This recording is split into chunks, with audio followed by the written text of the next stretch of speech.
ನಮಸ್ಕಾರ ಸ್ನೇಹಿತರೆ, ನಮಸ್ಕಾರ. ನಮ್ಮ ಇತಿಹಾಸ ಸರಣಿಯ 2ನೇ ಅಧ್ಯಾಯಕ್ಕೆ ನಿಮಗೆ ಹೃತ್ಪೂರ್ವಕ ಸ್ವಾಗತ.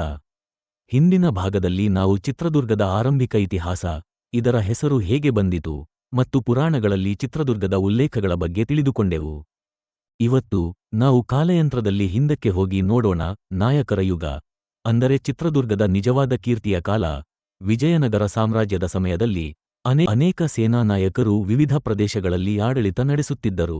ಅವರಲ್ಲಿ ಕೆಲವರು ನಂತರ ಸ್ವತಂತ್ರ ಶಕ್ತಿಗಳಾಗಿ ಬೆಳೆದರು. ಅದರಲ್ಲೇ ಪ್ರಮುಖರಾದವರು ಚಿತ್ರದುರ್ಗದ ನಾಯಕರು. ಮೊದಲ ನಾಯಕರಲ್ಲಿ ಓಬಣ್ಣ ನಾಯಕ ಮತ್ತು ತಿಮ್ಮನಾಯಕ ಪ್ರಮುಖರು. ಅವರು ವಿಜಯನಗರದ ಸೇನೆಯಲ್ಲಿ ಶೌರ್ಯದಿಂದ ಹೋರಾಡಿ ಚಿತ್ರದುರ್ಗವನ್ನು ತಮ್ಮ ಆಳ್ವಿಕೆಗೆ ತಂದರು. ವಿಜಯನಗರದ ಸಾಮ್ರಾಜ್ಯ ಕುಸಿದ ನಂತರ ಅವರು ಚಿತ್ರದುರ್ಗದ ಕೋಟೆಯನ್ನು ವಿಸ್ತರಿಸಿ ತಮ್ಮದೇ ರಾಜ್ಯವನ್ನು ನಿರ್ಮಿಸಿದರು. ಚಿತ್ರದುರ್ಗ ಕೋಟೆ, ಇದು ಕೇವಲ ಕಲ್ಲಿನ ಕಟ್ಟಡವಲ್ಲ, ಅದು ನಾಯಕರ ಬುದ್ಧಿವಂತಿಕೆಯ ಚಿಹ್ನೆ.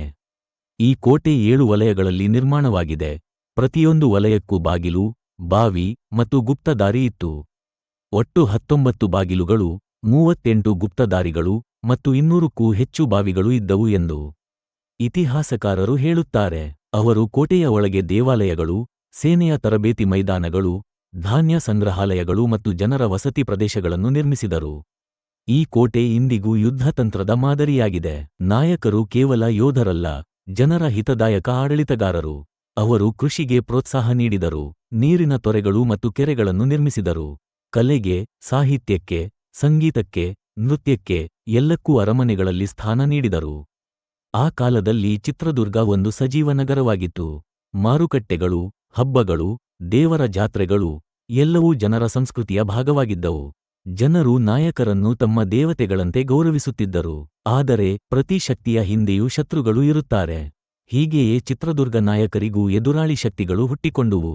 ಮೈಸೂರು ರಾಜ್ಯ, ಮರಾಠರು ಮತ್ತು ನಂತರ ಬ್ರಿಟಿಷರು ಎಲ್ಲರೂ ಚಿತ್ರದುರ್ಗದ ಕೋಟೆಯನ್ನು ಕಬಳಿಸಲು ಯತ್ನಿಸಿದರು. ಆ ಸಮಯದಲ್ಲಿ ನಾಯಕ ವಂಶದಲ್ಲಿ ಒಬ್ಬ ಅಸಾಮಾನ್ಯ ವ್ಯಕ್ತಿ ಜನ್ಮ ತಾಳಿದರು, ಮದಕರಿ ನಾಯಕ. ಅವರು ಕೇವಲ ಯೋಧನಲ್ಲ, ಬುದ್ಧಿವಂತ ನಾಯಕ, ಜನಪ್ರಿಯ ರಾಜ ಮತ್ತು ಚಿತ್ರದುರ್ಗದ ಗರ್ವ. ಮದಕರಿ ನಾಯಕನ ಕಾಲ ಚಿತ್ರದುರ್ಗದ ಇತಿಹಾಸದ ಅತಿ ಕೀರ್ತಿಯ ಮತ್ತು ಅತಿ ದುಃಖದ ಅಧ್ಯಾಯ. ಅವರ ಶೌರ್ಯ, ಅವರ ಯುದ್ಧಗಳು ಮತ್ತು ಹೈದರ್ ಅಲಿ ವಿರುದ್ಧದ ಹೋರಾಟ, ಇವುಗಳು ಚಿತ್ರದುರ್ಗದ ಗೋಡೆಗಳಲ್ಲಿ ಇಂದಿಗೂ ಪ್ರತಿಧ್ವನಿಸುತ್ತಿವೆ. ಮುಂದಿನ ಅಧ್ಯಾಯದಲ್ಲಿ ನಾವು ನೋಡೋಣ, ಮದಕರಿ ನಾಯಕನ ಯುಗ ಹೇಗೆ ಚಿತ್ರದುರ್ಗದ ಕೋಟೆಯನ್ನು ಅಮರಗೊಳಿಸಿತು ಮತ್ತು ಆ ಶೌರ್ಯ ಕಥೆ ಹೇಗೆ ಇತಿಹಾಸದ ಪುಸ್ತಕಗಳಲ್ಲಿ ಶಾಶ್ವತವಾಗಿ ಬರೆದಾಯಿತು. ನಿಮಗೆ ಈ ಭಾಗ ಇಷ್ಟವಾದರೆ ಲೈಕ್ ಮಾಡಿ, ಥಮ್ಸ್ ಅಪ್. ನಮ್ಮ ಇತಿಹಾಸ ಚಾನೆಲ್ಗೆ ಸಬ್ಸ್ಕ್ರೈಬ್ ಮಾಡಿ, ಬೆಲ್ ಮತ್ತು ಮುಂದಿನ ಭಾಗ ಮದಕರಿ ನಾಯಕನ ಯುಗ ನೋಡೋದನ್ನು ಮರೆತ್ಬೇಡಿ. ಧನ್ಯವಾದಗಳು ಸ್ನೇಹಿತರೆ, ನಮಸ್ಕಾರ. ನಮ್ಮ ಇತಿಹಾಸ, ನಮ್ಮ ಹೆಮ್ಮೆ, ನಮ್ಮ ಕಥೆ.